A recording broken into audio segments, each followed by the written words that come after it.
Good evening, ladybugs and yellow jackets. Welcome to this week's episode of FAE News Network. I mean, barely. We've skated by here on the skin of our teeth, so, or as it were, skated. That's actually more true than I would hope. I am your host, Fairy Princess Lolly. Tonight, I am here with Stormy Faye. Hello. And famous State of the Boggin. Hi. Ion the Leprechaun. I dilly do, neighbors. And Jarl Gunther Hammerhands. I don't like it. And Frank, who is standing in for Count Morbid, sort of. Sitting in. Yes. Wow. So please bear with us tonight. The show is a little more all over the place, I think, than it normally is. We left, actually, this whole last weekend, if you pay any attention to the real world out there in human land news, there was just horrible, I guess there was storms everywhere. Weren't you saying it was all in Washington, Oregon, and then I guess, didn't you say, Ion, that Texas had huge Texas is having storms? a hard time. Yeah, I saw a joke that the weather map of the United States looked a lot like a 7-Eleven burrito after being microwaved, where it's hot on the edges but ice cold in the middle. I think that we're on the edge, and it was pretty cold, man. Yeah, it snowed in San Antonio. So anyway, like a... No, I don't know where it's at. I'm so mad. It's just literally a small symbol of the greater weekend that occurred. I literally had your scarf, Baroness. I was going to wear it onto the show and show everybody the awesome, amazing scarf that you made me, but I left it hanging right at the place where I put on all of the things. So, Fairy Princess Lolly, you had a rough 5 days? Yes. I feel like there's a joke that I'm not getting there. Well, it's more that I really wish that the human world had some kind of like profession that could predict what the weather patterns were going to be. They can't predict ice and trees and everything else happening. That's about enough out of you. Half the time they tell you something's going to happen and it doesn't even happen. So Yeah. Also true. Well, we checked when we left. If it's a 50% chance of death, I stay home. When we left up here, it was dry as a bone, and we thought that we would be able to make it actually relatively easily, maybe hitting some small snow on the way down, and that is not what happened. By the time we got to, I guess I would say maybe the Tacoma Olympia area, it was definitely snow that was starting to stick. And then by the time we got basically to the Chehalis area, the entire freeway was just covered with packed snow. And I had the Land Dragon and a trailer attached to it. I'm terrified of driving in the snow, and now I'm having to do both of these things in the snow, and it didn't get better. Long about exit 40, I guess, which is I don't know, a little south of Vader, I suppose. We saw a double semi jackknife wreck that literally blocked all of the freeway going north. The whole freeway was just, there was zero traffic because no cars. It was like the semis, one had jackknifed and then the other jackknifed into the trailer of the one in front of him. And then a bunch of cars were like all over the place. It was really bad. It didn't actually look like anybody had it didn't look like it had fatalities, because of the way everything hit, but people had slid off the freeway and kind of slid into each other bumper car style, and it was just an absolute disaster. And like long about then, it got really bad once we got onto the bridge, the 205 bridge, because that's when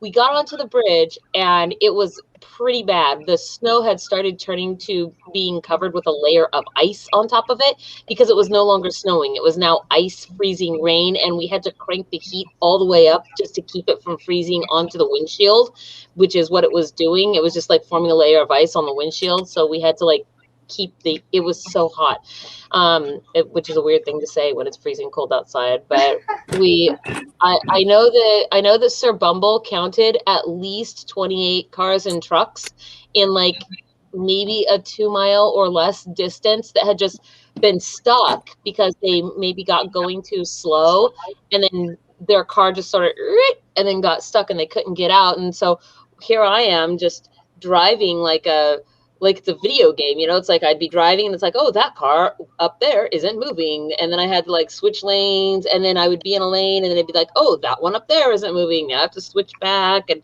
and try to not go too slow, but I'd get behind people that wanted to go 2 miles per hour because they were, you know, snow, and I'm like, it's going to be worse for you if you do that. Just keep going. Yeah, that's how you get ran into by somebody going the speed limit. well, we definitely weren't going the speed limit on the freeway. It was, you know, 60, yeah. And we're going along. I want to say that probably about 30 miles per hour is where we were trying to, in between 25 and 30, because if you got any slower than that, it just felt like your car was not going to make it through the crunch of snow, and you would just be stuck in the middle of a lane like everyone else. But it just got to be like a video game, you know. There was so many cars that I was weaving around, and every time you have to cross out of treads and into new treads that are in the snow, it's like your trailer is going to fishtail and you're going to slide around. And it was terrifying. We almost died. Every time I go to the grocery store, I feel like I'm playing Pac-Man because I see somebody without a mask on and I have to turn around and go the other way. Go around the other way. But man. We had snow here. We had snow here on Thursday. I helpfully posted pictures of it. Yeah, I just wasn't ready for. I mean, it was actually super cool driving after we passed that semi wreck.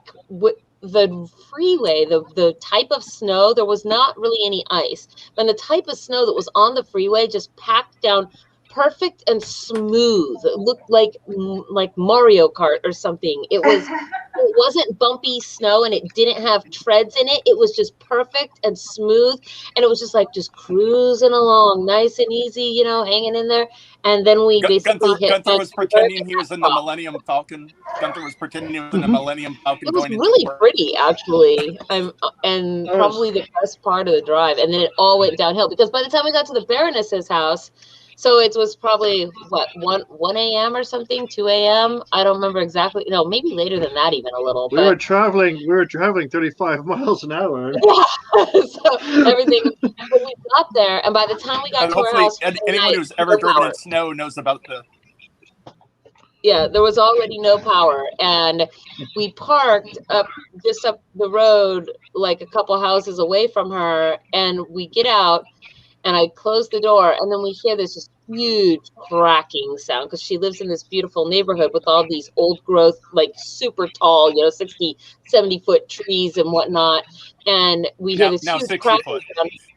And this is when I look up and I realize we are under this enormous old tree, and it's coated in ice. No, not snow, like ice. I have some pictures actually from the next day when I went out and took some. It's really quite pretty, but I thought, oh, that cracking sounded like a branch, and maybe I don't want my land dragon under this enormous branch. So we actually moved to a part of the road where we were.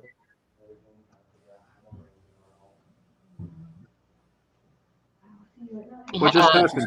Yeah, some kind of branch or something, a BMW that was a convertible. It wasn't when it parked there. It was after it parked there because, yeah. Princess Lolly, just so you know what we just saw, you were talking about the ice and you froze. Right. No. All the power of my words. Your camera froze.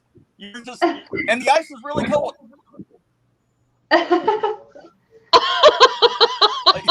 It was a great time to freeze. Well, I did get some, yes, that tree, that house is a nice house too. That's scary. So yeah, I feel really bad. There was just power lines everywhere, and there's still no power at her house. And as of I think yesterday, they were saying 2 to 10 days to get power back. So we basically, that is a very broad spec. 2 to 10 days. it is. We might get on today after tomorrow. You might be screwed for 2 weeks. Enjoy.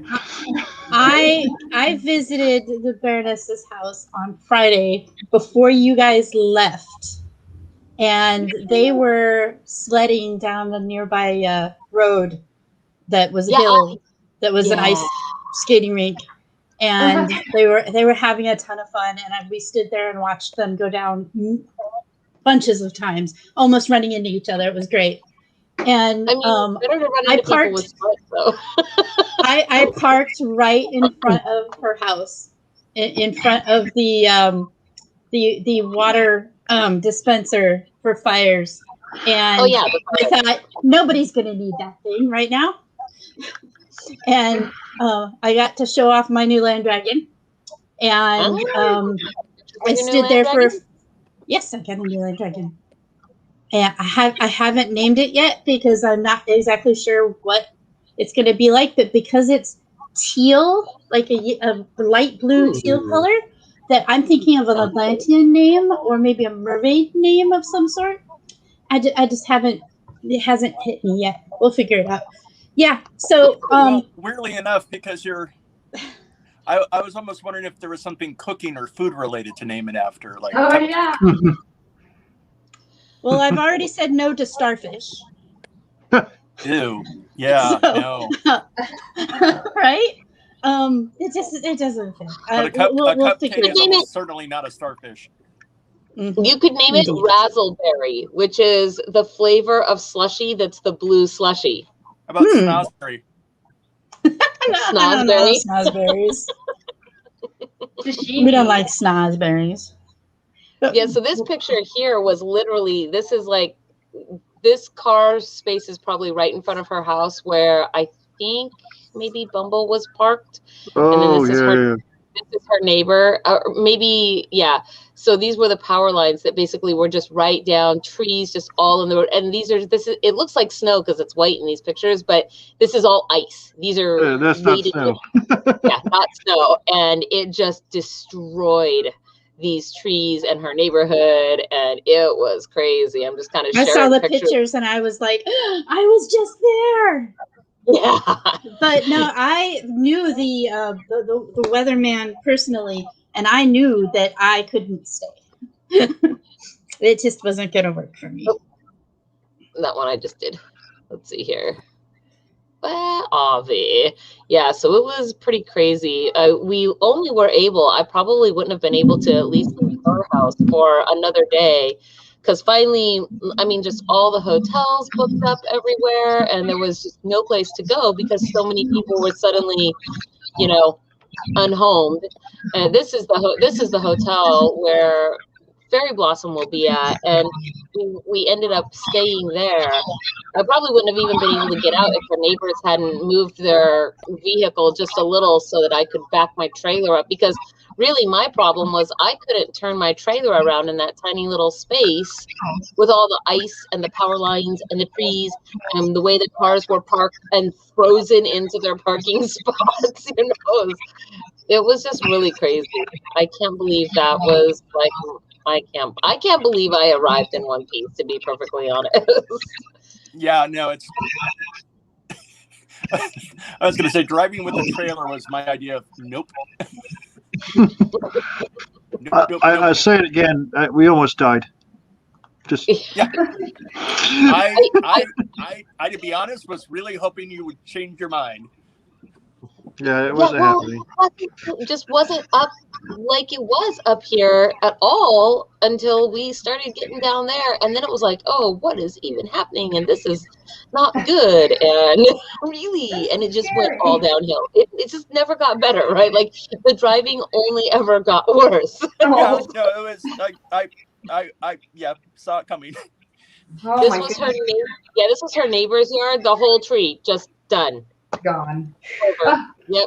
Wow. And that crashed into this part here is literally their front window. They have kind of like a breakfast nook there. You can see from the outside, and that's like their front window. And the tree just crashed right up against it. And that was down before we got there.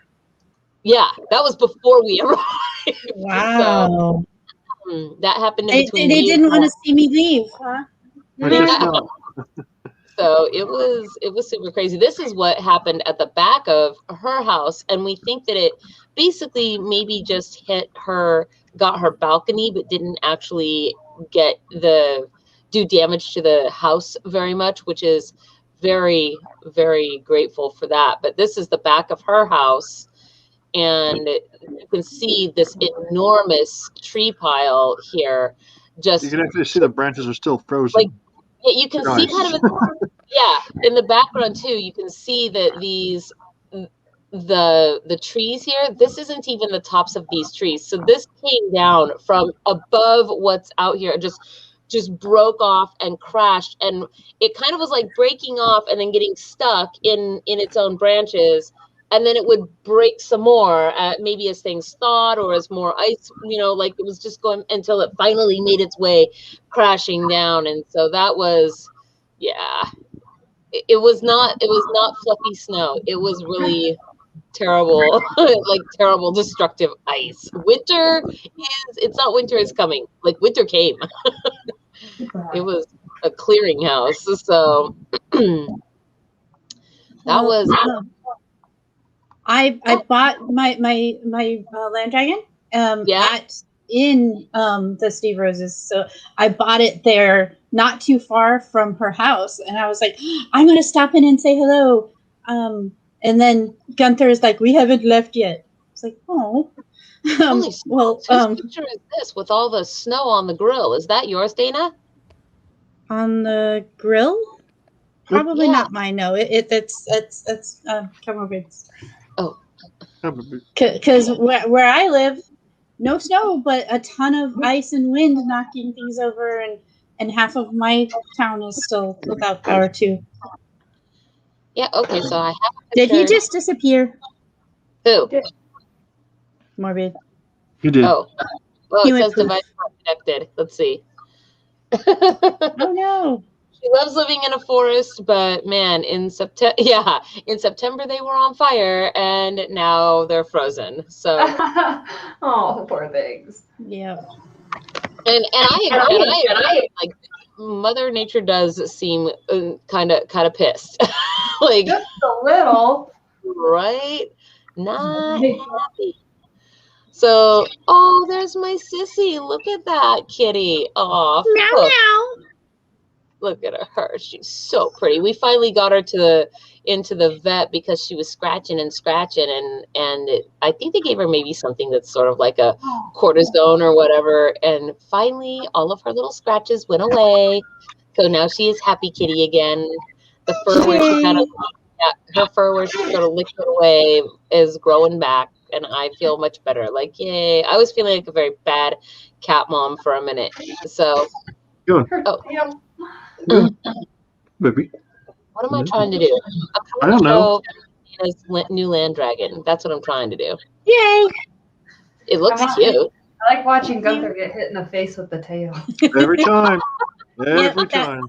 That is up near, I think we were at 42nd in Independence or some roads like that or something. I don't remember the name of the roads, but the little dealership we got it from is right there in the background.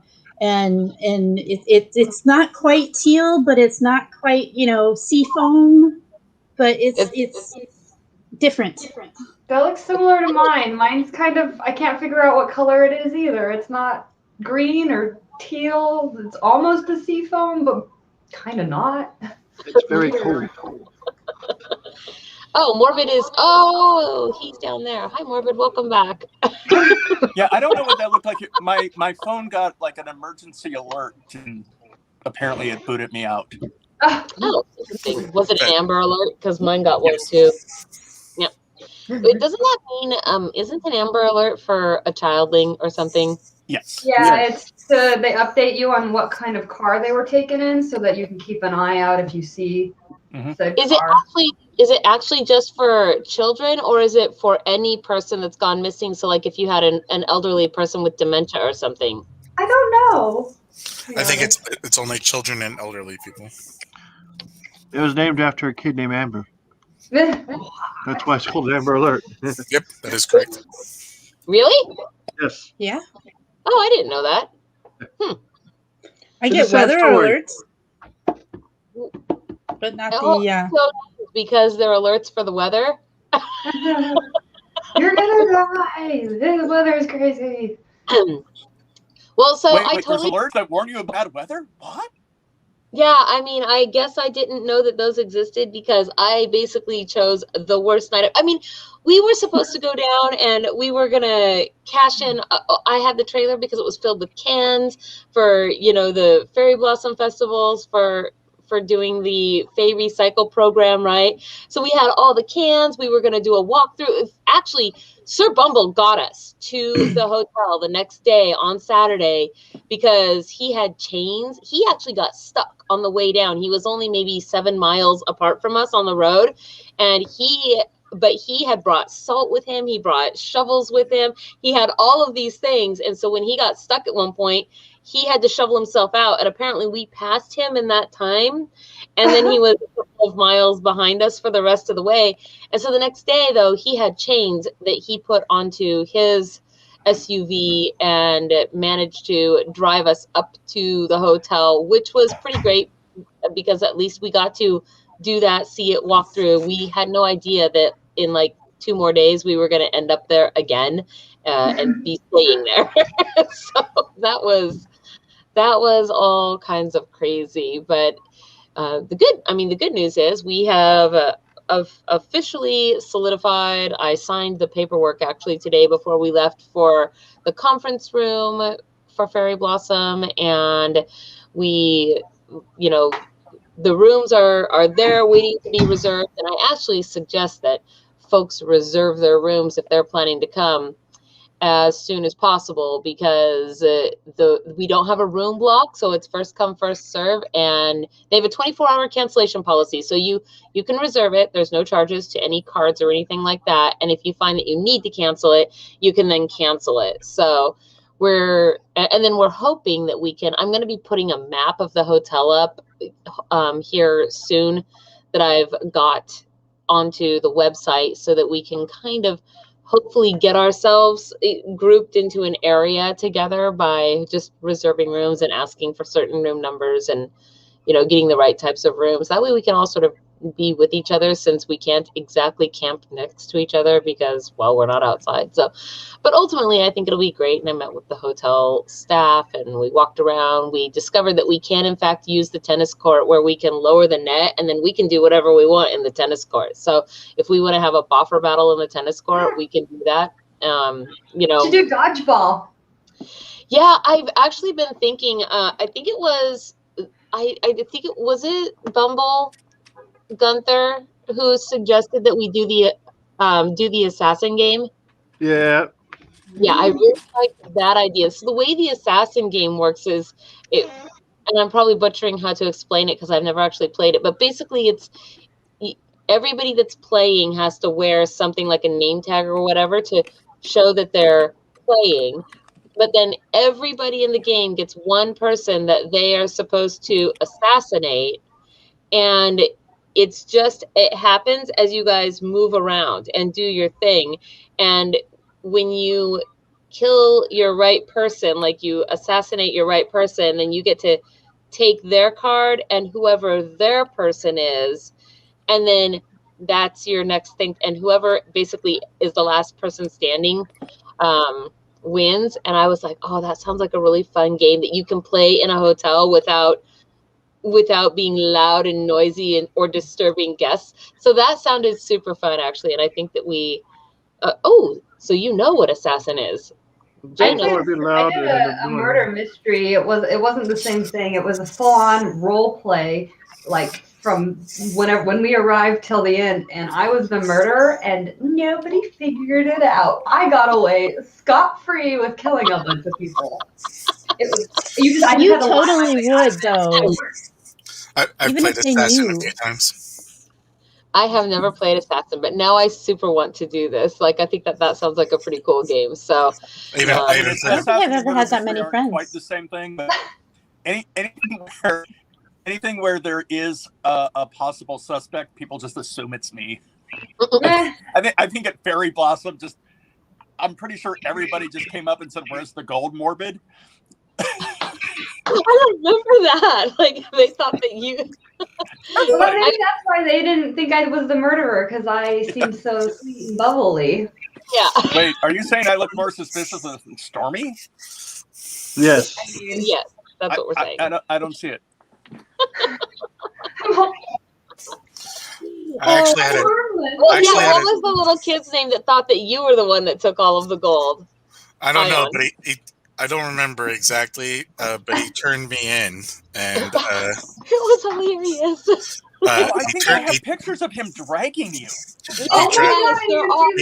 He turned me into the goblins, who then sold me to the queen, who for a while was suspicious because the image of the thief, the eyes had been revealed and looked remarkably like my own. Green is sus. Green is sus. So that was trouble. Well, I am glad that we made it back though, and that we actually managed to be here tonight. So yes, I need to unload my car now. I know. I had everything loaded into it Thursday night because I could tell it was really going to snow and it was just going to be easier to put in the car. And it was, but now it's all still in your car. Yes. Because I could tell the weather would be really bad. You must have watched that weather report. Yes. The weather alert. There was a thing I was going to say. Weather report, yeah. Oh yeah, I totally forgot to say. How come meteorologists never predict rocks falling from the sky? Oh, I feel like this is because you can't find them in the Ion would get atmosphere. angry at. I'm trying to determine if this is a question that's like a pun for an answer. If this is a dad joke that's happening right now, and we haven't. Yeah, meteors. What? That's the dad joke. Meteors. What? Rocks falling from the meteors. Sky. Or meteors. No, they're meteorites. Meteorologists don't predict they're coming. Meteorologists. Oh, now I understand. Sorry. Look, I think if there's one lesson that we've learned this weekend is that Fairy Princess Lolly always gets there late. Shut up, John Morgan. That's how we get along. Not nice. I was going to say that wasn't determined this weekend. That's an ongoing thing. But at least I get there, okay? At least I get there. I was there with the Baroness, and I was like, but they're not here yet. They should be leaving. A demon. And she goes, they won't be there until like 2 in the morning or so. Yeah. I was like, I don't think I can wait for that. Yeah, no, she's right. Is that happen. Cupid? Is that St. Valentine? No, that's Sir Bumble. And leprechauns always get racially profiled. Yeah, why are people specious against leprechauns? Did you get too much sun this weekend? Green is sus. Red is sus. Red is sus. Red is orange. No, thank you so much for getting us everywhere we needed to go this weekend, Sir Bumble. Oh, well, thank you. Yeah, it was wonderful. I think you got freezer burn. You liked it. He was like, I love driving in the snow. This is the best. Sir Bumble does look like somebody who's prepared, yes. Just zero fear. Right? I think that probably... Also prepared. Prepared is much better than no fear. Yeah, well, I agree. Do as the Romans do, and hell is frozen over. Yeah. Do as Romans do and salt the earth. I mean, I guess also they do that. I keep trying to say just like, subscribe, freeze the bell. Yeah, that's tonight. So I didn't even say that at the beginning of the show. I'm like, just let me get that in there for like 2 seconds. Do that. Push the button. Like, subscribe, and please the bell. Yeah, please. Hit the bell and like and all those things. Well, Hey, what did I miss? we've been doing a different thing to the bell every show. So every show that we have, it's like, what do we want to do to the bell today, right? By the end of this year, that bell is going to be duly tortured. So, I don't think you've actually missed much of anything except for us looking at pictures from this weekend and talking about that and the hotel and all the stuffs and things. I do have a drawing to do. Yes, because I do have a drawing to do for the red cap hat. That is definitely a thing. So I guess maybe I can do that. Let's see here. I gotta. What? The wheel of life. That was. Well, I don't have a vendor for tonight because basically the last 5 days has been insanity. I mean, we didn't have I couldn't even really use my phone very well because, whenever there's emergencies, then basically everybody's using the cell phones and the towers get clogged, and, so that was its own disaster. So I'm going to get you guys your names onto Yonville of Vin. You just got back today. Did they ever get power? No, she still does not have power. Yep. She is still where we left her at the hotel. So that. Yeah, not pleasant because hotels aren't cheap. So, and even the hotel, they only would book for a certain number of days because the hotels some of them were losing power themselves. And when the hotels lose power, they rehome their occupants into nearby hotels. So there was there was a whole electronic locks on the doors would quit working. What was that? The electronic key card locks, those would quit working and have no power. Get locked out. They would be, if that's how they I guess on the doors they are mostly electric these days. Power and you keep stuff. That would make me angry. They probably have like a battery backup if the power goes out. Or some way to do the somethings. I don't know. Oh, I got a sneeze. Uh-oh. I do.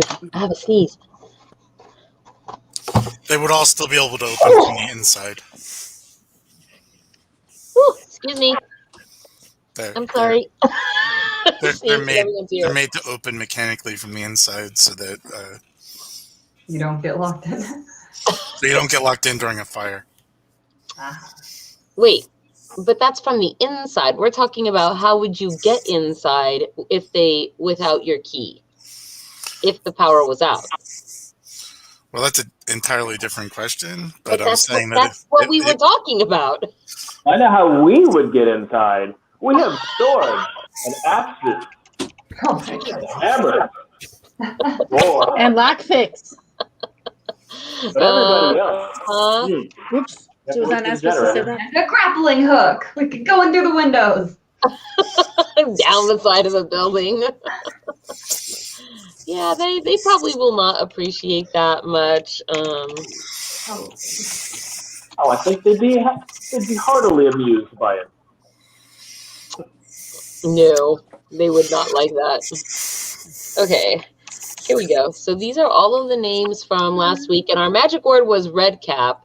So I will put everyone onto Yonville. Someone is wearing their masks today. That's creepy. What? What am I missing? The squire. Do the magic. Oh. Shape shift. Do it I again. looked away to put names. What? They shape shift. What? That is really weird. It's really cool, actually. It is cool, but it's also weird and creepy in a Janus sort of a way or something, right? I was going to say we did kind of miss Mardi Gras. Yeah. It's been about a month since we've been on, right? Yeah, it has. Yeah. Yeah. So he's back to normal now. He's more or less human. he got the problem with the green growth. All of the mossy greenness finally went away. The swamp monster. There were so many potions that I had to use multiple human transmogrification potions. So he's very human. Look at all those human faces. Very normal. Normal. Look at all of his very human faces. Mostly back to normal.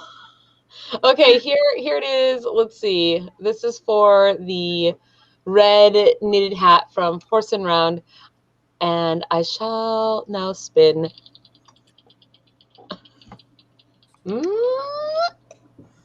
Emily Boyer, congratulations! Woo! You are the winner of the cool red cap, which is one of the magic words. So, hooray and huzzah! I know. I wish I would have had something to give to everybody for this show, but man, I didn't have any time or opportunity to do anything. Timer? Oh. Timer? What? Timer? Oh, you said time or opportunity. Time or opportunity. Sorry, do I have to speak the Queen's English? Time or opportunity. Where no, I pronounce. Think the Queen would want it back. What was that? I said I think the Queen would want it back. The Queen would want it back? I thought that no, she wouldn't. Oh, which Queen are we talking about? Well, of England, of course. I mean, I know it could be the Fairy Queen, but she doesn't have her own English. She would have a fairy language. No, I'm not. But I'm pretty sure the Queen's English belongs to the Queen of England. English. Yeah, it's not. I didn't say let's speak the Queen's fairy language. I said let's speak the Queen's English. That would be the English Queen, then, right? Yeah. Or did she just invade England and steal it from them? Oh, that's right. Nobody invades England. Well, and wins. They married into it before the First World War, right? The Queen of England was the cousin of the Queen of Germany from World War One, right? Wasn't it Victoria? Are you talking about Archduke Ferdinand and whoever was it? Whoever his? Could be getting my history wrong. I don't know. The Windsors are in fact a German family. Yes, that's what it was. House Windsor. They had to change their name in World War One because it was very embarrassing. Wait, what? The current royal family of England are the Windsors, and they are in fact from Germany.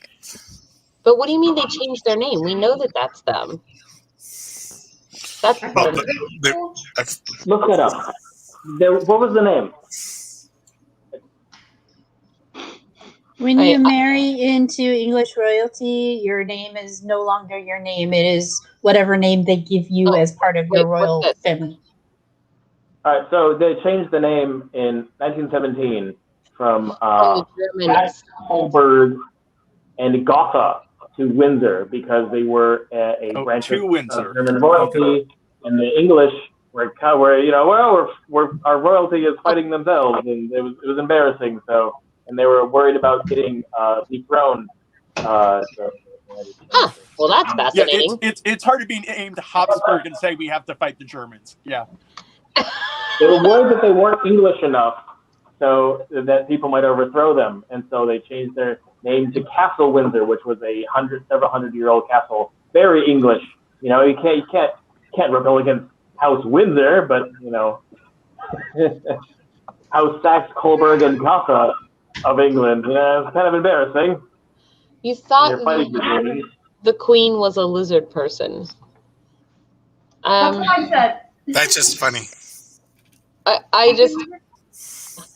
I thought she was a werewolf. Is the Queen a lizard person? Is the Queen going to appreciate the possible notion that people think she looks lizard-like, scaly, and maybe spiky? It has to do with the David Enke sort of reptilian overlords of the earth. I don't even know what that is. Really? So the conspiracy theorist David Enke proposes that there's this race of alien reptilians that have seeded themselves amongst important people in humanity, yep. Including the royal nominee family. to do the British royal family, the Bushes, the Clintons, so on and so forth. So what if actually all of the conspiracy theories, like aliens, right? I'm not saying it was aliens, but it was aliens.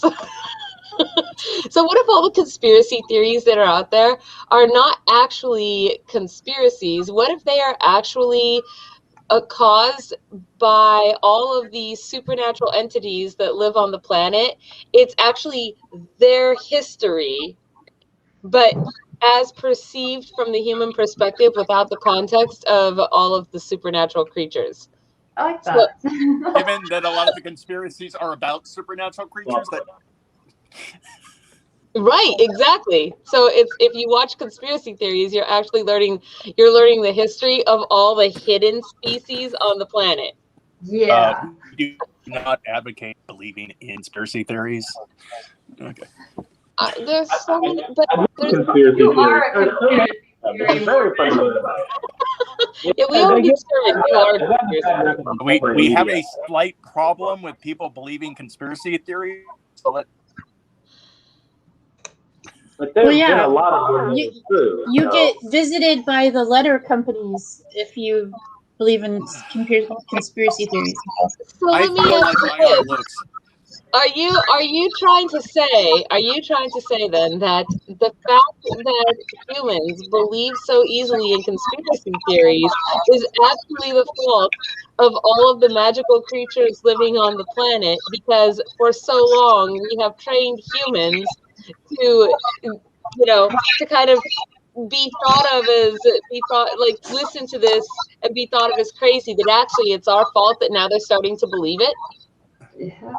What? Is that what you're saying? You just like really got involved with that. I I did. know. What? Like you went all in. I was like, oh. I went all psyops on you guys. What do you mean what? What? Yeah. I'm just You saying. lost me about halfway through that. I'm sorry. We've put it out there for so long that now they actually will believe conspiracies when they come their way, because True. conspiracies have been made so popular and believable, right? And believable. No, they're just Some of these crazy ones just that are 50% of humans are dumb and 50 aren't.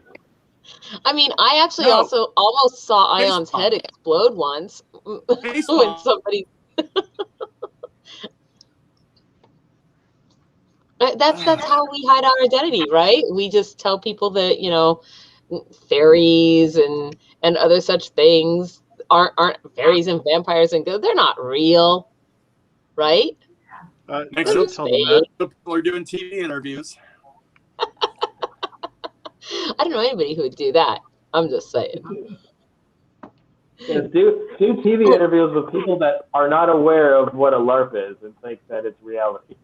Well, I mean, it is reality. It is reality in a sense, because it's not as if people are imagining themselves being there. They're actually there. They're doing a thing, right? Yeah, true.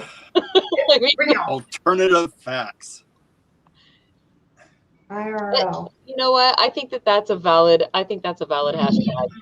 And we all know that hashtags are where facts come from, right? Yes. It's not though. And if it's trending, it has to be true. Oh, definitely. Because no one would ever lie on the internet. Exactly. That's what I'm trying to say. They're trustworthy guys on there. Right?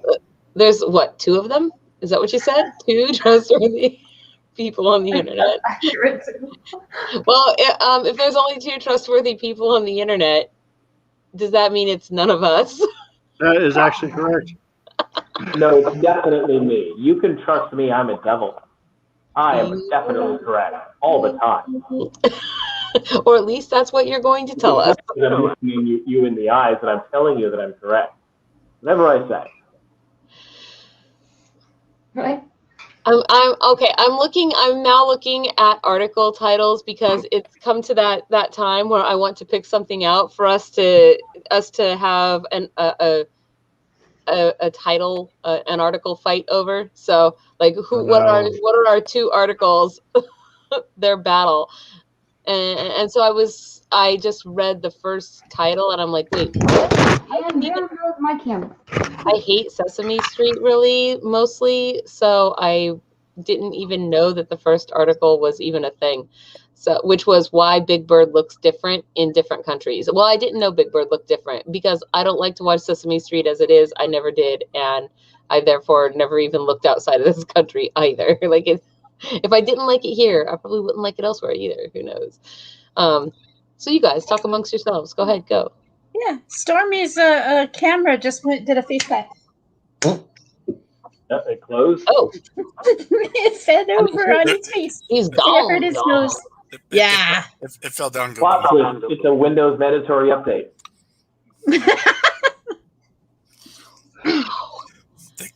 Funnier than I should have been. Goodness knows I've done that before.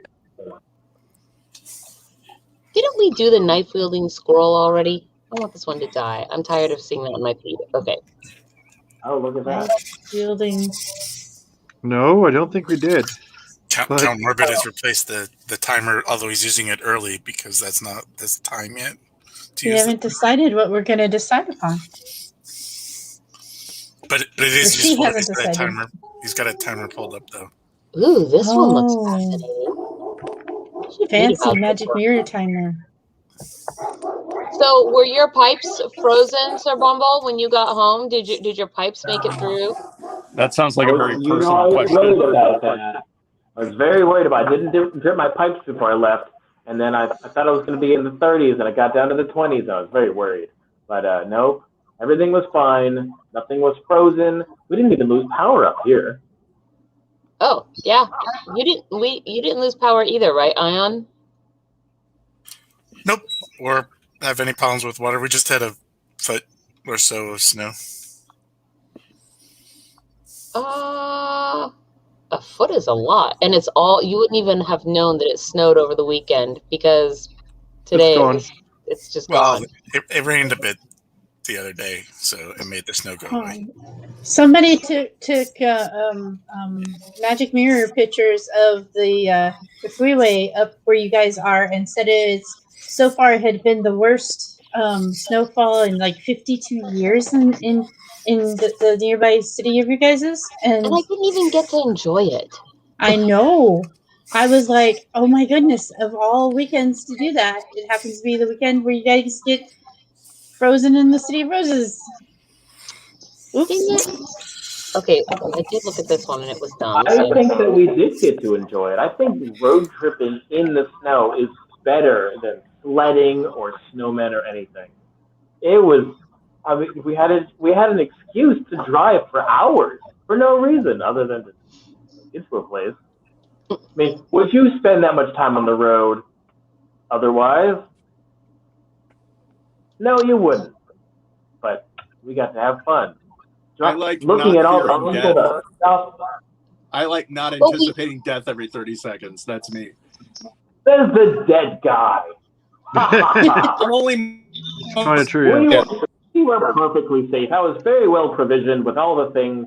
There's a whole list of things I won't get into. I brought many things, and if we got stuck, which we did, I could get out with. We heard about it. Oh, I told them of your glorious feats on the silver highway. How you got stranded, snowed in, and then escaped yourself. Yeah, how you put chainmail on your land dragon's feet and stuff. Yes. Yeah, and then I went to another place. I saw some friends down there, and then they lost power as soon as I got there. Pretty much. Okay. So articles, Dan. I sort of want to just read this one because I wonder if it's about Evermore Park, which I heard is closing, and the answer is probably yes if it's the one I'm thinking of. Well, so here's the article title, which is a Utah theme park. That's why I think it's Evermore, because isn't that where Evermore Park is suing Taylor Swift over Evermore album title. I think that title tells you what the park. That's why I'm saying. Seriously? No, but what I'm saying is that one of our people, our new people, Sir Nickel is his name in the realm that he's come from, but he doesn't have title in the fairy realm yet. But he's from Idaho, and he is a fan of Evermore Park, and he told me, I don't know, maybe in the last month or so, that Evermore Park is actually closing. Like the whole park is. Do you think that Utah has more than one theme park called Evermore? No, I don't. Then I'm pretty sure that's the one they're talking about. But I guess I find that fascinating, because why would a park that's closing down be suing? Well, I mean, that's the way to keep it open. Well, first off, one thing is hearsay, and the other is a mystery. Wait, which thing is hearsay? Well, you said that you heard it from somebody. Yes, but he heard it from the park themselves, because they announced it via their various forums. Like, they've made the official announcement that they're closing the park, which is how he found out about it. And then he told me. That's actually the definition. But you heard it from me earlier. I'm the devil, and devils always tell the truth on the internet. And I'm telling you, they're going to take the money from the lawsuit and they're going to keep the park open, and that'll be wonderful. That sounds legit. I feel like a lawsuit with... That's almost a Scooby-Doo plot. I could have succeeded, too. And he would have gotten away with it if it wasn't for us fairies. If we just take a van down to the dilapidated Evermore Park, I'm sure we'll be able to solve that mystery. So, Japan maintains the ancient tradition of adopting adult men. I'm fascinated by the fact that the word ancient is in there. Like, it's a tradition. Like, it's a thing that's been going on for a while. Japan, you're so crazy. Oh my gosh. Like, so those were our two articles. Ion, you don't have the timer, do you? Count Warwood's got one, though. Look. What? Count Morbid has a timer? He does? No, he doesn't. He's not doing anything. Do I have a timer? Those things are not mutually exclusive. I mean, Look, I have... There's a timer. It's going. Oh, okay. 1 minute. There you go. If you guys want to hear about the Evermore Park thing, press number 1. If you guys want to hear about how adult men can be adopted in Japan, press number 2. I mean, it's so weird. Like, what? You know, Japan, you're always doing crazy stuff. So, there we go. You guys out there in the audience, give us your votes. Yeah. Nobody wants to vote tonight. What? Nobody wants to vote tonight? There's like a bunch of people out there watching. Nobody's voting. You don't get you don't get to vote over there, Esquire Basil. You don't get to vote until we hear from the audience. That's number 1 for Evermore Park. Number 2 for the Japan. Land of Mystery. We got one vote. Squire Basil gets a vote per face. No, Squire Basil does not. Land of Mystery. I see 2 votes for 2 and 1 vote for 1. Is that what you guys see? I don't know. I couldn't vote. I was busy holding up a magic mirror. I see 3 votes for 2, 4 votes for 2. Okay, so it looks like Japan is winning out here. And let me share our screen. Have to keep all those options open, huh?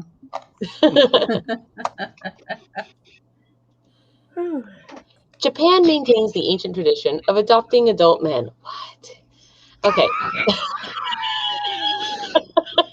Despite having a worse birth rate than a nunnery, Japan has the world's, they do have a very bad birth rate, has the world's 2nd largest adoption rate. They also have the largest, I really, for the 2 seconds, I thought that said manatees, but it actually says adoptees. So they also have the largest adoptees, since a whopping 98% of all adoptions are between an adult Japanese man and another adult Japanese man. This is often already the older man's employee and or son-in-law, who then agrees per contract to take the name of his now sister wife, but they can be flexible negotiators in their son search. If he still has his starter pack parents, they'll happily offer them a buyout. if their new hand-picked son is already married, they'll just also adopt his wife as part of a package deal. And if no one around the office catches their fancy, they'll turn special matchmaking app promising to hook up single men with dads in their area. What? This is so weird. Why do they do this? That's because the greatest job promotion a young go-getter can get in the Japanese corporate structure is to the position of son of the boss, who in Japanese tradition can only happily die behind his desk if he knows he has a competent son waiting in the wings. Like a lot of countries, Japanese culture places extra value on family-owned businesses. But unlike the rest of the world, Japanese families only care about continuing the name, not the bloodline.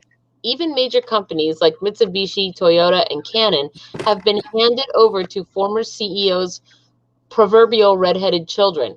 Keeping businesses in the family is such an important sign of success and stability that bosses can adopt a goat for all their shareholders could care. As long as the right name remains on the big plaque, they'll have the utmost confidence that Billy-san is the right man for the job. What? So it's about line of succession. It's apparently it is about line of succession, I guess. Like most hardcore Japanese business practices, this weird form of feudal meritocracy can be traced back to the age of the samurai. For centuries, particularly during the Edo period, Japanese nobles would seek out competent young men to audition for who wants to be the next clan heir. But entrepreneurial adoption wasn't just reserved for the upper echelons. Merchants, small business owners, and even peasants would scout for local son talent, sometimes even promoting these proteges over the heads of their own large adult sons. I'm a little sad that it's all about the dudes. What about, why does it have to be a guy? Can't the daughter carry on the name? Because of line of succession, because patriarchy. If you can adopt a goat into the line of succession, no, because of patriarchy, not line of succession. I'm sorry. If you can just be like, oh, you're a totally rando person who seems like you can do the job. Forget that I have like 40 daughters who could also do it. If there are rules for line of succession are male only, then that's the line of succession. They're not. They just said they could have a goat. Nobody cares. They only care that the right. They said it was a male goat. Well, they just said that it had to be a male goat. Name if they adopt a son-in-law. Yeah, still a son-in-law. It's got to be a male. Japan wasn't first to look outside of the house if their kids didn't prove to be management material. The practice of using adoption to pick the next paterfamilias was also popular with ancient Roman nobility, most notably their emperors.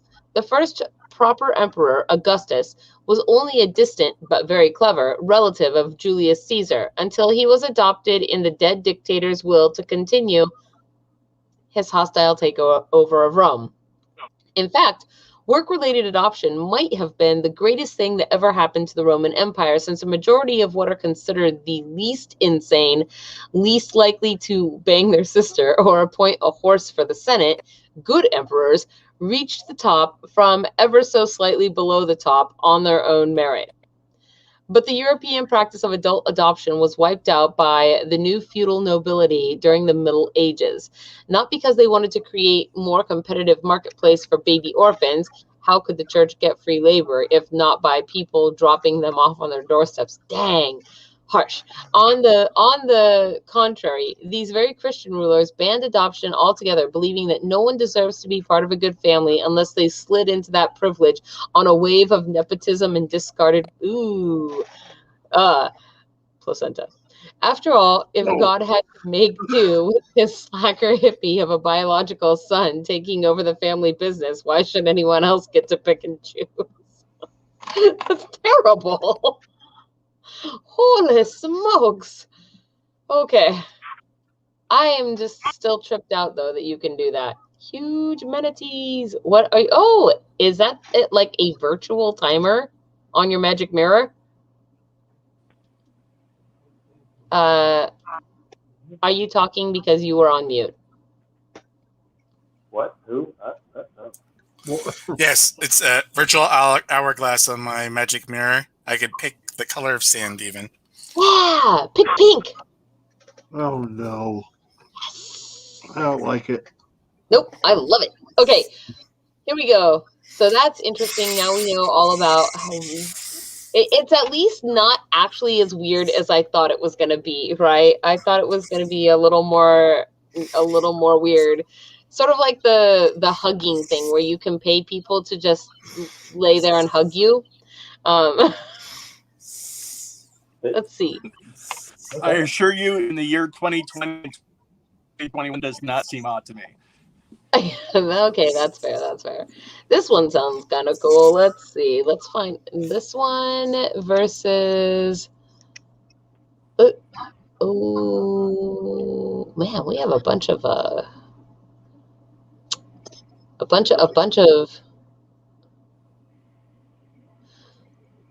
Okay.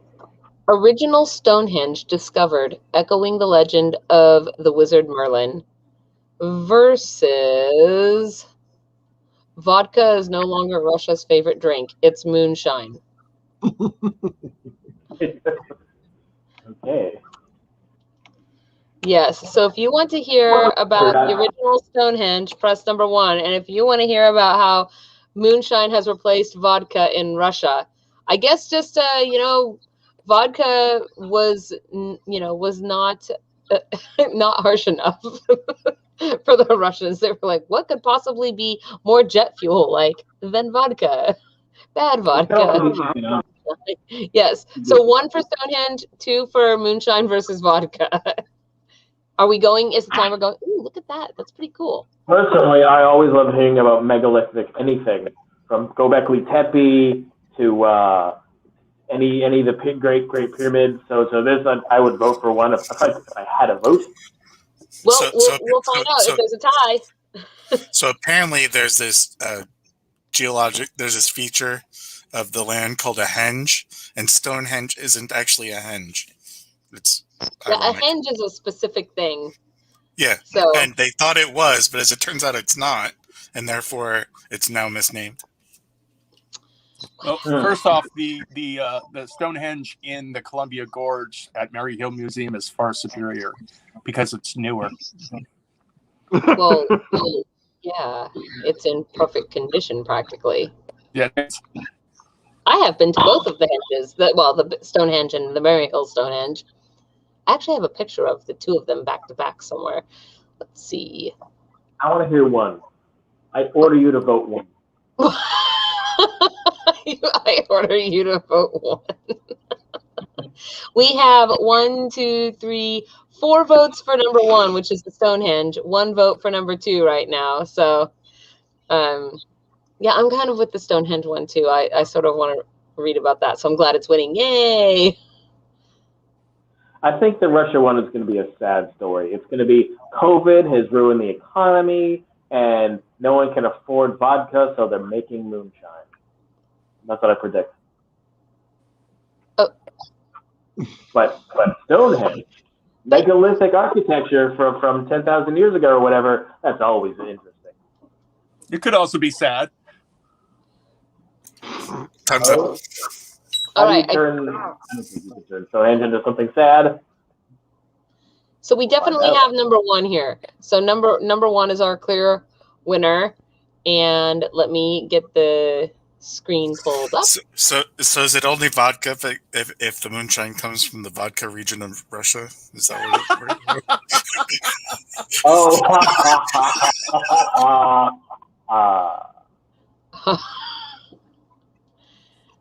Okay, here we go. Original Stonehenge discovered, echoing a legend of the wizard Merlin. The earliest megalithic circle at Stonehenge was first built in the west of Wales more than 5,000 years ago, before its stones were dug up and dragged over 140 miles to its present site in the west of England, new research suggests. The findings also support a wild legend that the mythical wizard Merlin ordered giants to move Stonehenge from Ireland and rebuild it in its current location. The researchers discovered the remains of the original stone circle in the Priscelli Hills in Wales, near the ancient quarries, where geologists have determined that Stonehenge's famous bluestones were cut. Oh, it's so pretty. Look at it. I've been there. Yay! Let's see. Sorry. The new study published Thursday in the journal Antiquity suggests the bluestones that formed the first stage of Stonehenge may have symbolized the ancestors or lineages of the Neolithic people who lived near the quarries, which may have been why they took the stones with them when they left a far-off region. So they don't think that they think that these things were set up someplace else, and then people moved, a tribe moved and took those with them. Is that what I'm understanding? Because that seems crazy. I hear feedback from somebody. I don't know. I hear my voice coming through somebody else's computer. Speakers, something. I don't know whose it is. Okay, it's gone now. The research could explain the mysterious origins of Stonehenge and why its first builders made such efforts to transport the massive stones almost halfway across Britain. I had a hunch, said Michael Parker Pearson, an archaeologist at University College London, who led the team and made the discovery. Why would anyone say, we're going to build a circle with stones from a quarry 140 miles away? It is a good question. Maybe because that was the only place there were stones, though. But to solve the mystery, Parker Pearson and his team spent more than 5 hours investigating Neolithic stone monuments. 5 years. Did I say hours? Neolithic stone monuments around the Priscelli Hills. In 2017, they determined that 4 stones at a site called Wanmon, PT Moorland, in Welsh, were all that was left of a much larger circle of close to up to 60 stones that had exactly matched the layout of the original 360-foot wide circle of the bluestones at Stonehenge. The rest of the stones at Wanmon had been dug up long ago, Parker Pearson told Live Science. Huh. So Stonehenge is most famous for the giant saracens in its main circle. But these large stones were erected centuries after the monument was first built. Recent research shows that the saracens are local sandstone boulders that were transported only a few miles to the Neolithic monument about 4,500 years ago. But geologists and archaeologists have long known that the many bluestones that ring Stonehenge, some of which weigh up to 5 tons, were transported in ancient times from quarries in the Priscelli Hills. Some of the stones have a bluish tinge when they are newly broken or wet. Scientific dating of charcoal and sediments from the now empty stone holes suggests that Wanmon was built around 5,400 years ago, some 400 years before the earliest stage of Stonehenge, the researchers said. One of the stone holes at Wanmon also has an unusual 5-sided cross-section that matches one of the bluestones at Stonehenge and contains chips of the same type of rock. That's interesting. Bizarre and ancient cultures that history forgot. That sounds fascinating. Parker Pearson said, I'm all reading like side articles over here, says that it seems likely that the Wanmon stone circle and some other stones nearby were dismantled when entire families left the area to live far away in the east, and that up to 80 of the stones were later erected at the present Stonehenge site. I mean, I guess it's easier to just transport them than it is to recut them and do all of the thing again. I don't know. What do you guys think? Well, yeah, it's definitely easier to move them than it is to make new ones. Like re-query everything and then erect them. Okay, so here's the Merlin legend. The researchers aren't sure why so many Neolithic families left the Priscelli Hills suddenly to live far away. Parker Pearson thinks their community may have wanted to unite for political or social reasons with a distant group of people, and so they brought their ancestral stone with them to cement their presence. Aliens. I don't know about that. Probably, but what? What? Maybe it was the same people that built megalithic sites all around the world. I'm pretty sure it was aliens. Yeah, I mean, to be serious, people wonder why. I wonder why people find it weird that Stone Age people are able to do things with stone. Because maybe they weren't Stone Age people. I don't find that weird. I mean, what, just because we call it the Stone Age currently, and just because people were able to do some things with stone does not mean that they could do all the things with all of the stone ever, right? Pyramids. Yeah, the pyramids are, yeah, they're crazy. I mean, it's all pyramids aliens, exist because that is the best way to stack rocks. He is literally, his head will explode if you start suggesting weird things about pyramids. Magnets were not used to put the pyramids together. Oh my God. The idea that I think about how big the stones are, and then I look at how they moved the stones for the pyramids, I'm not surprised at all about how they were able to do it. If they decided that, oh, the stars weren't aligning properly at the right time of year, and move it from one little island to another little island because it fit better, why not? Well, and that's kind of what this thing says. You can cover 3 miles a day if you've got your trackway prepared. He said they might have had feasting, food, and drink, just like a rolling party that moved from one place to another. Like Stonehenge, the circle at Wan Mon was aligned so that some of its stones lined up with sunrise on the summer solstice. Similar alignments have been found at other Neolithic monuments throughout the British Isles, and they could reflect the eternal pattern of movement of the sun in the heavens, he said.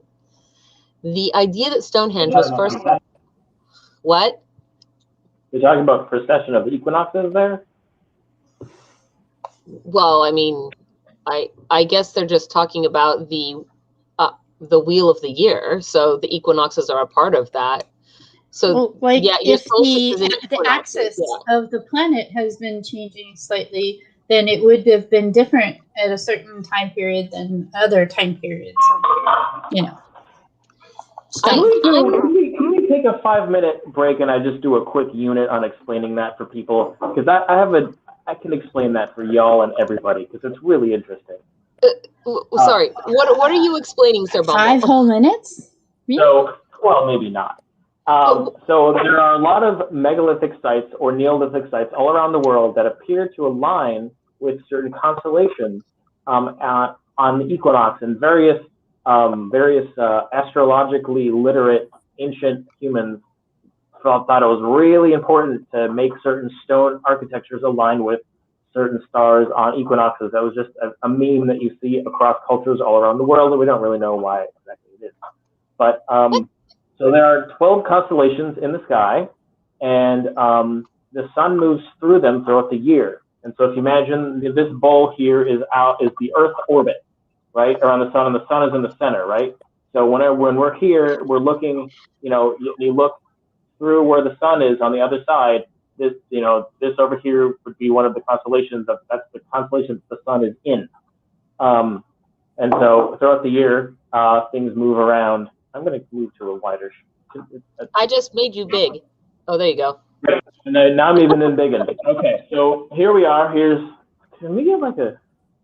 You look very fancy today, by the way. Oh, I thank you. Hey, I'm the devil. I brought all the snow. I don't know. Anyway, myself. So imagine, if you will, if you spin a top on a table, and imagine that. So you've got the spinning around, which is like the day it's like a day in the Earth. It's as when the Earth spins around once, it's like a day. But that top also kind of wobbles, and that wobble is called precession, and the Earth does that also. The what is the top of the Earth it changes where we're pointing, and it actually takes, I believe, 2,160 years to. Never mind. No, it's 26,000 years to do one full wobble. And yeah, one full precession is what it's called. Yes, that's one. Now here's what's kind of cool. So we're getting into Mayan stuff now, aren't we? No. That's related. That's kind of okay. So imagine this thing is the Earth, and I'm using an oblong item just so I can point. This is North Pole, South Pole. So as we're moving around the sun, we're actually tilted kind of like this. Yeah. So And throughout every 26,000 years, we get a full wobble like this. So what that means is, okay, so say we're here in the north, like we're in the northern hemisphere. So when Earth in relation to the sun is about here, that's solstice, because we're farthest away. That's dead of winter. But because the Earth wobbles very slightly every 26,000 years to do a full cycle, the time that it is winter in the northern hemisphere changes very slightly, because say 7,000 years later, we're coming to back to the same point on the Earth, but now it's wobbled 1/4 of the distance. Well, that place in the solar system that used to be winter in the northern hemisphere is now an equinox instead of a solstice. You with me so far? Yes, I am. And also, anyway. So certain ancient cultures found it very important to mark what constellation the sun was in at different times on the solstice or equinox. And so you find all these astrological alignments, such as the pyramid at Giza, or I believe the pyramid at Cholula, and apparently Stonehenge. I just learned that today. But yeah, it's something that is very fascinating, and those of us that are interested in geology, or I guess astrology, and what would you call it, and megalithic architecture, it shows up all over the place. Most astrologies haven't adjusted for precession. The important thing is, if you can figure out what constellation the builders intended Stonehenge to point at, you can look at we can, with a 3D model of the sky, move it back in time, and we can figure out what year they probably built it at based upon the astrological alignment. I don't find it so weird that they want to track basically the procession of seasons, because we're talking about people who are farmers. It was incredibly important, agriculturally speaking, to them to be able to know when approximately the onset of winter was going to come and spring was going to come, for when you're supposed to be planting your crops and harvesting your crops and doing all the things. And then also with, your animals as well, right? So they all have seasonal things that go along with, breeding them, and what's the word for breeding animals? Husbandry, for animal husbandry. Stuff that we don't even know about anymore, because most of, we don't live in primarily farming, as farming people anymore, right? Like, it has become industrialized and globalized. So, famous Danny, do you mean technically society is still primarily agriculture, but none of us are involved in any of it. But I mean, there's not a lot of wild game in supermarkets. All I'm trying to say though is that is there is, if you have the right thing.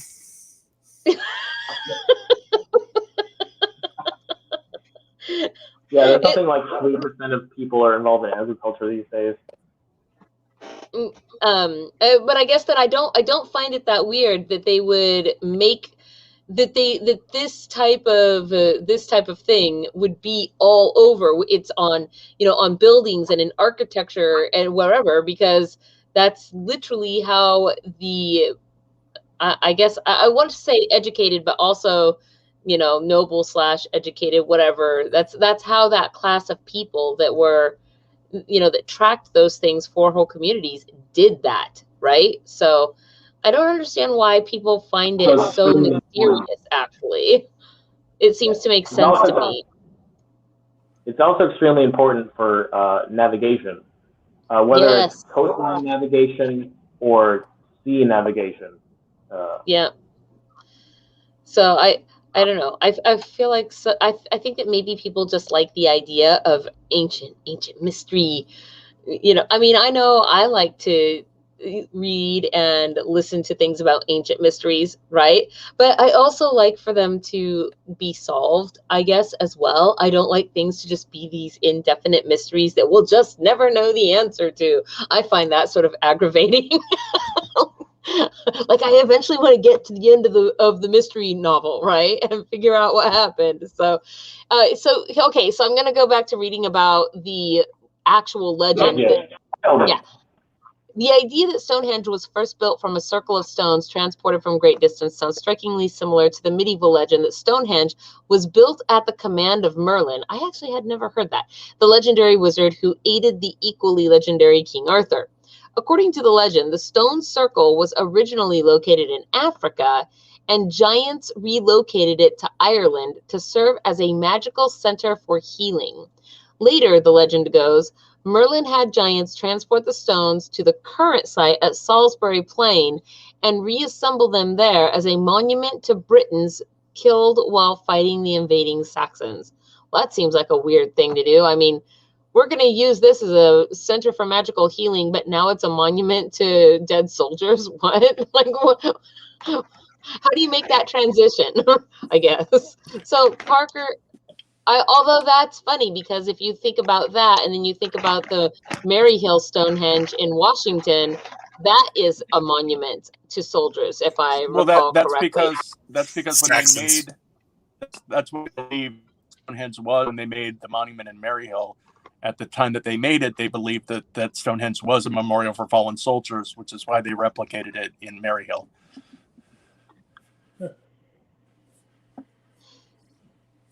Yes. Have you all heard of the theory that the Stonehenge has some sort of acoustic properties and that like creates like soundscapes and stuff?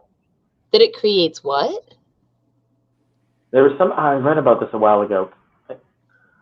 There's something about the acoustic properties of the stone at Stonehenge that theoretically could have made all sorts of weird noises or sounds. Oh, maybe I've heard something about that. I can definitely attest to the fact that the blue stones are warm, but that's, I mean, I don't know if that's really strange at all because different types of stone is, you know, if you touch marble and it hasn't had sun shining directly on it, marble is quite cold, where, you know, whereas a different type of stone, shale, for example, will feel warmer naturally to the touch, right? Or even concrete, you know, will feel, but the blue stones themselves actually feel warmer as a rock to just touch. So, and there's also one of the stones in Stonehenge, it actually turns red when it gets wet. It looks like it, because it's got streaks of iron in it, I think. I'm not sure exactly what metal it is, but the metal that's in the rock, when it gets wet, it sort of makes it look like either blood has been spilled on the rock or, you know, there's streaks of it. It's kind of cool. So well, I don't know. that article took us down all kinds of rabbit holes, huh? That was direction, like most of that article reading was just talking about stuff. Well, Stonehenge is a fascinating thing, I will say. And I do still like all the mystery kinds of things, right? That had a quick idea to the alignment, if you will. The notion, there are a couple notions that are vague, which is east and west. So if you don't have a compass, east and west are about where the sun is, but the sun is in different places depending on what time of year you're talking about. And so if you have to pick a day during the year to be east and west. Oh, interesting. So a natural choice is either the equinoxes or the solstices, because those are clearly visible by what's happening. So as a result, it's natural to make that alignment if you just want to be aligned with east, west, north, south. I never thought about it like that, but that's wow, yeah. It was definitely a obvious difference when I was in Fairbanks, Alaska. I mean, in winter solstice, it was way off to the south, and I only had like 4 hours of light. I didn't know that you lived in Alaska. What was that like? 4 years. It was really strange when the inside of the double pane windows froze. Wow. I mean, like, you open the curtain, you look, and you see this crystalline freeze coming up the side, and you're like, wow. Mr. Frost there is getting a little too excited about living in Alaska. But we were there for 4 years for military stuff. But the winter was stacked up on those sidewalks. Wow. The whole winter. Okay, so here, okay, we're going to do one now. We're going to have a fight with two Florida man on location, right? So Florida man is actually Norway man. Norway man breaks into Costco. It says Casco, but I don't know if it means Costco. Whatever. Home to take a bath and have a meal. Versus man storm. No, that's the wrong one. Wait, where'd it go? Oh, here we go. Man built 11 speed bumps near house in. I don't know what that's supposed to say. Asia. Anyway, he built 11 speed bumps near his house after getting annoyed by vehicle noise. So do we want speed bump man, or do we want Norway man who breaks into Costco? Was it Costco? It's a place in Maine. What? Costco is a place in Maine. Oh, Casco. Okay, it is. Or well, Casco. I thought it was a typo. Costco. Anyway. How many people have a house in Costco? I don't know, but you could break into a Costco, right? Yeah, but you wouldn't have somebody's house in there. According to Idiocracy, thousands of people live in Costco.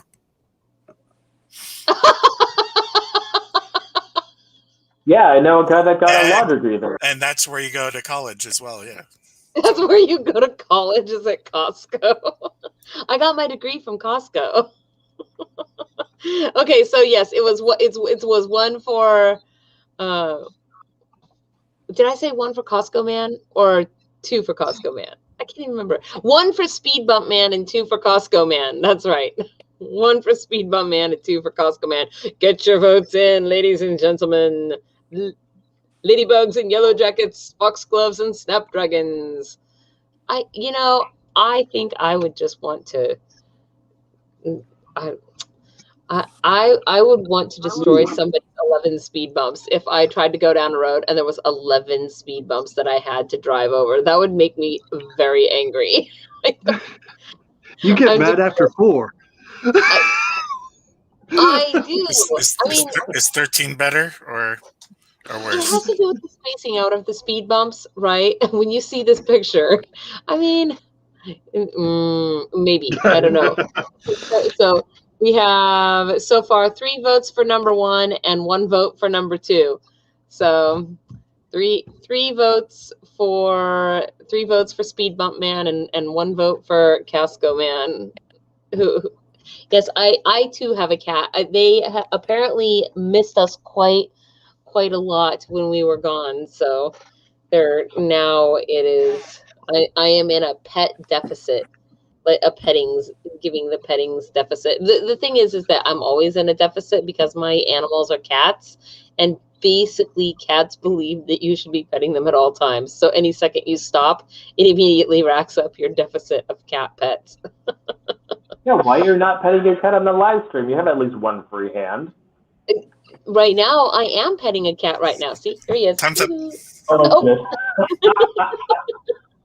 He's right here, and I'm petting him with both hands as I wait for the timer to go.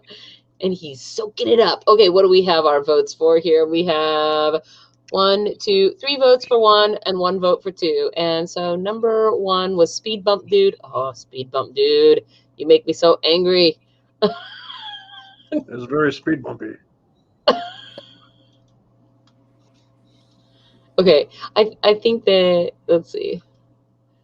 See, look at that picture. Does that just not make you want to just, I don't know, go tear up all his bushes or something? What the heck? I'm going to guess it's Malaysia. Yeah. That make the cars on the road stay there longer because they have to slow down? Maybe it has to do with when cars rev their engines and go fast. They're like, "Rrrr." So one man in Malaysia was so fed up with the noise from vehicles passing by his house that he took matters into his own hands. Or maybe there's a road that's like 2 roads over, goes the same direction, and now people use that because they don't want to go over speed bumps. He became depressed due to noise. Nur Muhammad Roslam Harun, that is a long name, built 11 speed bumps, why 11, to slow down vehicles traveling on the road near his house in Beirut, Malaysia. The speed prime numbers are awesome. I still don't get that thing that I sent you. I don't get that joke, the prime number joke, or the whatever. The speed bumps were installed along a 40-meter stretch of road. According to Bernama, the 40-year-old said that the racket the vehicles caused disturbed his sleep. He became depressed due to this, which exacerbated his other health issues as well. Roslam was so upset that he forked out $354 from his employees' provident fund. Those eligible for the fund include workers who are self-employed in the formal sector or the gig economy. It also includes those whose total income has been reduced by 30% since March 2020. Hard to navigate. The 11 speed bumps, however, soon became an inconvenience to motorists. A video filmed by one motorist showed him slowly navigating the bumps, which caused his vehicle to move up and down jarringly. Roslam confessed that he originally wanted to build lower speed bumps. However, the asphalt hardened too fast, resulting in steeper and higher speed bumps. News of the speed bumps soon went viral online, and police eventually approached Roslam to advise him to remove the speed bumps, which he eventually did. Bernama reported that Roslam also apologized for the hassle he caused motorists and admitted his mistakes. He has since hired a bulldozer to level all the speed bumps, including the additional 2 that were on the road originally. Oh, great. So now people should just blow through there. That's it? That's the end of the article? Well, that's the end of the article, guys. That was short. Hey, Basil found video. Of what? Of the speed bumps, I guess. All right, let's see it. Oh my god! Oh, I would. They're just next to each other, I guess. They're just apparently okay. Uh-oh. Did I make a mistake? Was number 1 supposed to be Norway guy? Well, you know, may as well read that one too. I know. I was like, well, whatever. We can just read Norway guy next. Here we go. Like, if I made a mistake, I did not mean to do that. I mean, does anybody ever mean to make mistakes? If you meant to make a mistake, it wouldn't be a mistake, right? It would be the thing that you did on purpose. So right. Instead of a mistake, it would be an on purpose. Yes. So Norway man charged after breaking in to Casco home to take a bath and prepare a meal. A Norway man was arrested Monday on burglary charges in Casco after a couple returned home to find a strange car in their garage and later learned the accused intruder had taken a candlelit bath, ate food, and rearranged items in their home. That is really weird. Cumberland County Sheriff's deputies responding to a report of burglary in progress on Pinkham Road arrested 34-year-old Sean Schoonmaker? I don't know how to say that. The homeowners had arrived home after being overnight after being away overnight to find his car in the garage and the doors of their home locked, according to police. Ann Hall, one of the homeowners, said they had returned home around 10:15 a.m. Monday from an overnight trip to celebrate Valentine's Day. When they opened the garage and saw a strange car, Hall said her spidey senses told her something was off. Like, yeah, finding a different car. Yeah, I think that's more than Spidey sense. I'm like, yeah, that's what I'm thinking. I'm thinking if you find another car in your garage and you're like, something strange here. I don't know what it could be. Something looks different about the garage. You know, it could be a Valentine's Day gift. That's one of the big 5 senses. That's not a Spidey sense. Like, yeah, car in garage, not subtle. and that's coming from me, right? So, so Hall said 5 deputies and a canine responded to her call and located Schoonmaker, whom Hall does not know. When they went in, there was a young man in there who had been lounging around and making his place. I realized only after the deputies were gone that he had gone into every cupboard, every drawer, rifled through things. He must have been there a while because he had changed everything around. Hall said the intruder had taken a candlelit bath in her walk-in tub, prepared and eaten food, and put his own items in the refrigerator, replaced photos, and rearranged items on her mantle. She said the man also smoked in every room and made a mess of her home office. Hall said she feels violated and unsafe in her own home, but is thankful for the lovely and professional deputies who came to her house. I want to heal from this and move on, she said. Schoonmaker was arrested on charges of burglary, theft, and violation of a protection order. He was also taken to Cumberland County Jail. Violation of a protection order. I just want to say, imagine being that woman and your home decor is so terrible that a burglar breaks into your house and it's just like, I need to rearrange the pictures that are on your wall before I steal your stuff. The feng shui of this place is just off. Martha Stewart or something, lady. This is. We need to move this over here, and then change a little bit of feng shui, and then I'll rob you.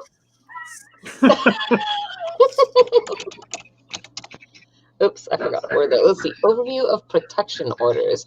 I'm curious about this. That could have been from a different incident, to be honest. A protection order is an order issued by the court that protects a person by requiring, and I have feedback again from somebody. By requiring another person to do or not do certain things. This order could be a temporary protection order or extended protection order. And it says that the applicant is the person who believes they need protection and who files the application for an order. So how does somebody, oh my gosh, Doss, be quiet. My cat is, how do you violate a protection order? You don't do the thing the court ordered you to do. Or against somebody that you don't know. It's probably a different matter from earlier. It could be from a different matter. What do you mean? Like he could have had a protection order against him from somebody else, and he violated it, and then leaving went someplace else, and he could still be punished for that if he was wanted already. I guess that I understood it to mean that this breaking in scenario is part of what violated the protection order. Well, I think it could have been that he broke into somebody else's home and repainted their accent wall, and then he got an order saying, don't break into homes and mess with the home decor, and then he breaks into a different home and changes the pixels around. But you don't get an order for that, is what I'm trying to say. That what we're saying is that there's a small, slim chance that this person might have a previous criminal record. I mean, I can see that it would make sense if maybe he had a protection order from a previous resident of the same location, and by going back to the same location, even though there might be a new resident who doesn't know him, he's violating that. But short of something like that, we're not saying breaking into the house in the article is necessarily what triggered the order. Right, and so that's why I'm wondering what triggered the violation order, since. But they may not know because it might not be part of this particular incident, right? But they do report it because it is one of the things on his arrest record, right? So, I mean, who knows what it's for? I guess you could look up the exact records, but the article doesn't say that that charge comes from this incident. It just says he was charged with it. No, that's how I read it, though. I know it didn't say those very explicit words, but the way that I read that sentence to me made it sound like this one incident included these infractions. And so that made me wonder, was there actually more to this story somehow that we don't know about? You know, that some that is being left out. Names have been changed to protect the innocent or something like that. I don't know. I just found it like a weird thing. And so I wanted to see what that actually entailed. All right, speed bump, dude, you're done. And okay, let's see. Should we, what mailman really did used to deliver babies? This one I think sounds kind of cool. Pirate skeletons found in a 1717 shipwreck off coast of Cape Cod. Okay, we'll do that one. We'll do that one versus this will be probably the last one for the day, unless they turn out to be like super short or something. Boston barber injured in very freak accident at shop. Falls and accidentally stabs himself with a pair of shears. Wow. Yikes. Was he running? Runs with scissors. I don't know. Let's see. So if you want to hear about pirate skeletons, press number 1. And if you want to hear about Sweeney Todd over here, press number 2. I'm just saying. So the barber is number 2 and the pirates are number 1. Go, everybody. Go, go, go. This is the last one. He's known for his baths.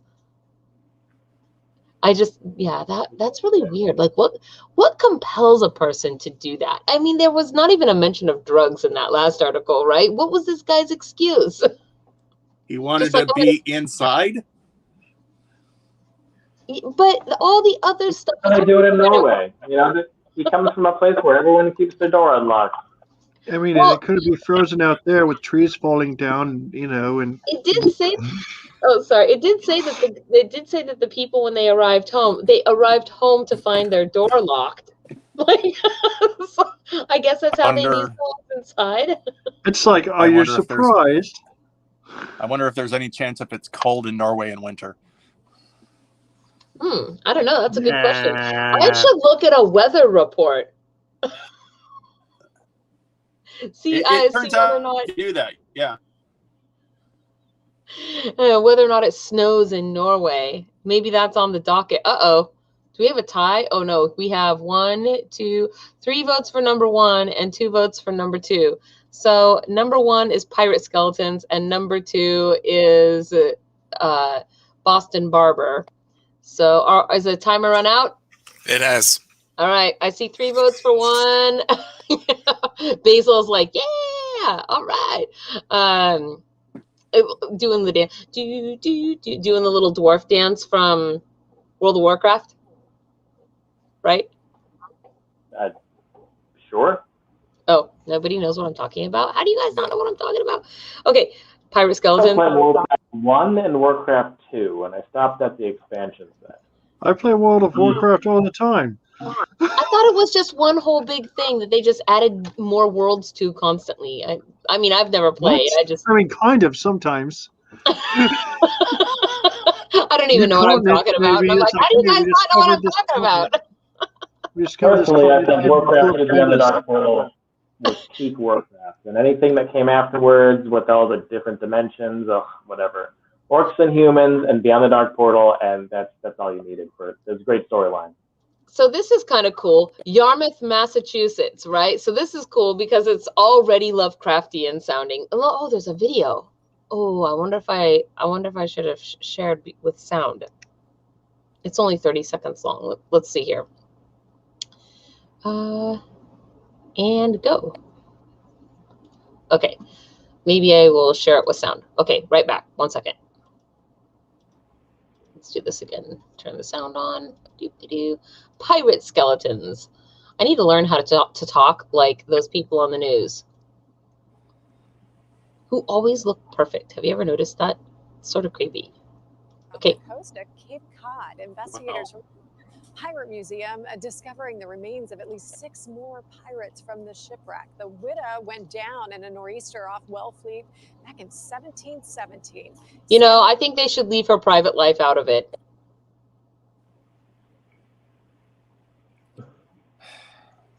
This is why we can't have nice things. And she's over there cracking up laughing. Look at her. But the question is, who inherits the booty? Is it the people who find it, or is it the descendants who find it? I'm done.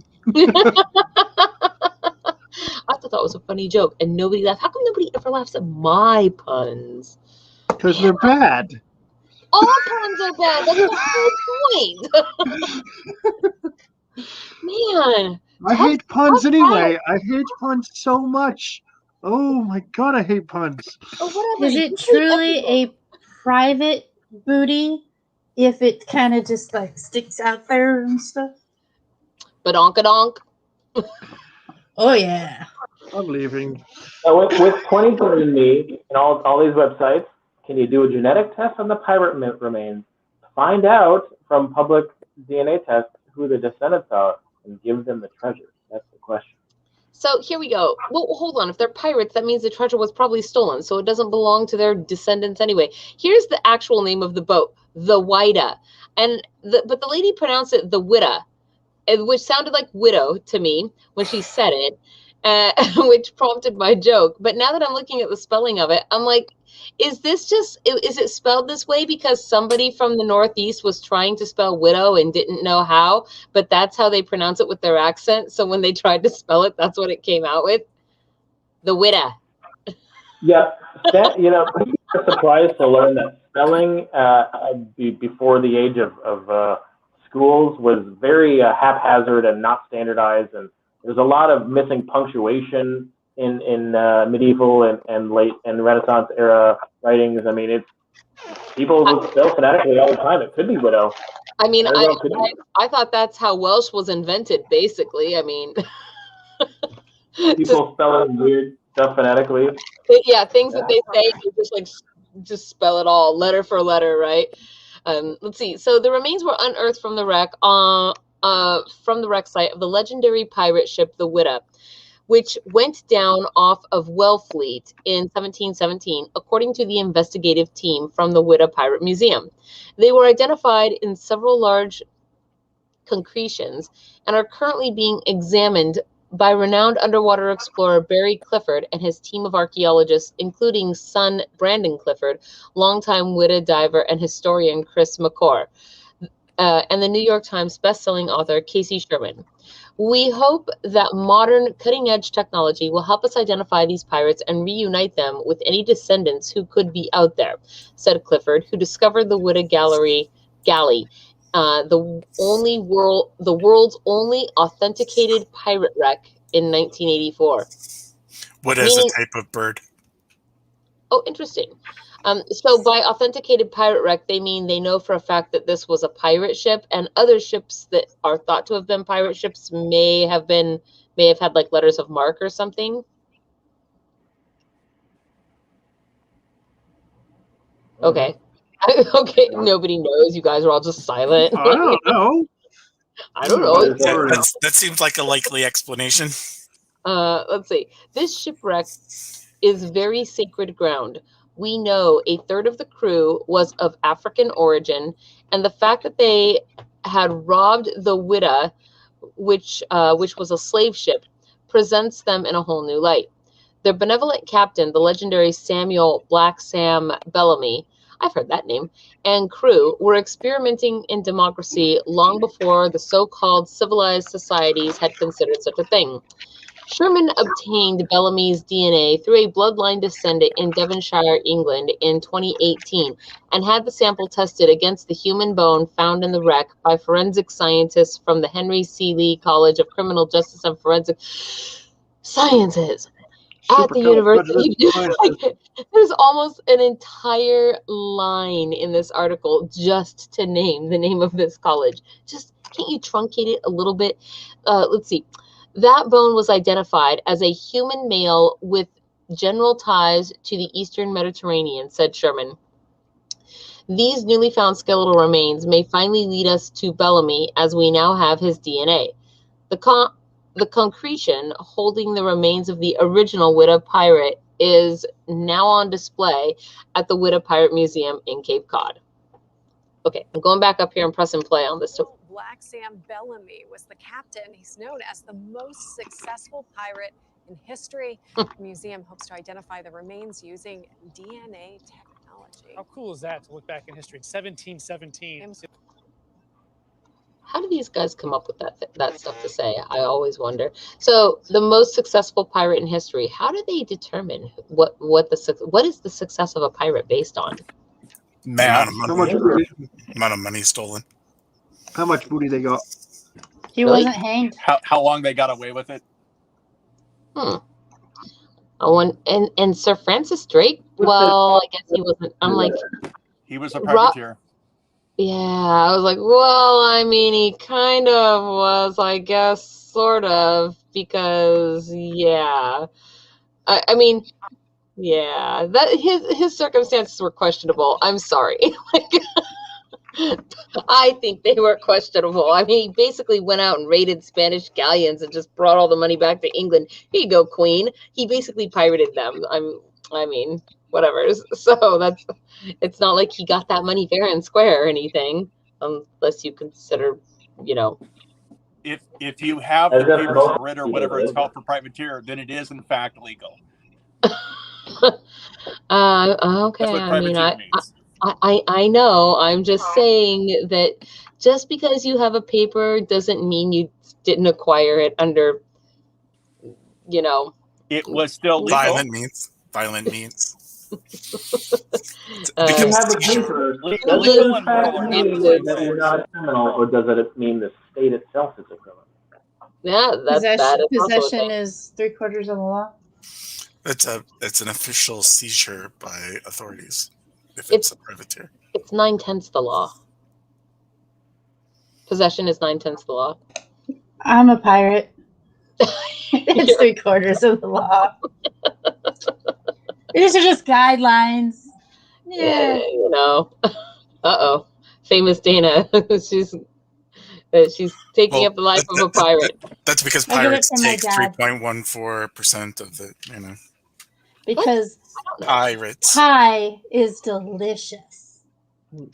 I know now. I get it. No, I don't think any of this is amusing Ion has at all. hilarious puns. Why can't you be more like Ion? They're all bad. Every pun is bad. My dad was a pirate. I kind of, learned some stuff. I'm the one who gave Ion its very name. Which was also funny. Yeah, well, it was funny once it was Ion's. You're such a jerk. Yeah. Why do I even talk to you? Well, you guys, it is 9:30, so that does bring us around here to the end of the show for today. As far as I know, now that we are back at the castle, then we will be proceeding as usual with the rest of the shows for this week. So we should have an author reads on Friday, and we should have handmade home shopping on this Sunday, because now we are in a place that has electricity and other such things and can do that. So things should be going full steam ahead as usual. Please, I will remind you to. Yes, I will remind you to hit the like and subscribe button. Freeze the bell if you want to get notifications of our upcoming shows. That way you don't miss them. Also, if you guys want to be entered into every drawing that we do, you can join the channel by hitting the join button on YouTube, or you can join our Patreon, and that will make an automatic entry for you with a maximum of 3 per person. It also, if you join at certain levels on our Patreon or YouTube, you will get your monthly dross stipend, and that is about to coming in handy with Fairyblossom coming up, because we are going to be auctioning at least one room off for dross. So that is one way to get in there and earn that. We also have a hedge game this weekend, so on Saturday, which is the 20th. So we will look forward to seeing you guys all there. If you want to know how to get into the hedge gatherings and do the things, there will also be links that are in the low bar. So you can just click the expand button, read the description, and there should be links to everything that is there. We invite you to come join us. Does anybody else have anything they'd like to say before we say goodbye to everybody tonight? I got nothing. Check the weather reports before doing major excursions. I'm going to check the weather reports to make sure that I have a place to freeze your body when I kill you and bury you. And now the plans are all I was going to say, boy, this is going to be a real hard mystery for the cops to solve now. You'll be a morbid sickle. Yeah, I'm pretty sure I have videoed that already.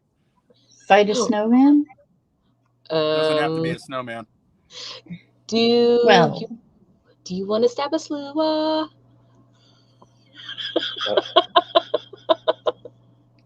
Oh, is that? Are you kissing me? Are you kissing me? Oh, I thought you were going. No, sweetie. If I was trying to kiss you, I'd be backing up to the camera. Right, fine. Then that's it. I will. U&D Assassins at Fairyblossom. That's it. We're playing the Assassins game. Do you understand that a good chunk of the Assassin game is not knowing who's coming after you? Right. She doesn't know how to play it yet. Wait, what? I mean, I did get that. Yes. I'm just saying. 40 minutes of the stream that I missed. Did we cover the Magic game and the Assassin game? We talked about it earlier before you got here. Briefly, it's not as in detail as we want, as you'd probably want it. Don't think anyone said anything about Magic. Wow. Woohoo. Look at that. Morbid's underlings are telling him. See? Baroness, she's like, stop it. Be nice. And you're not supposed to be a birch. To quote the Baroness, I do what I want. For the princess with that too. The Baroness knows what she wants. There will be consequences. That's a truck. All right, guys. Good night, everybody. We will see you all hopefully on Friday and on Saturday. Yeah, definitely on Saturday. So for the gathering. So good night, and I'm. Au revoir. I'm waiting for Count Morbid to do his regular. Go away. Check the weather report. Hello, friends. This is Gunther Hammerhands. Thank you for checking out Fairy Princess Lolly's channel. If you enjoyed this video, please hit the like and subscribe button. And if you'd like to support these magical creations, fly over to our Patreon and join the fairy family. Safe travels.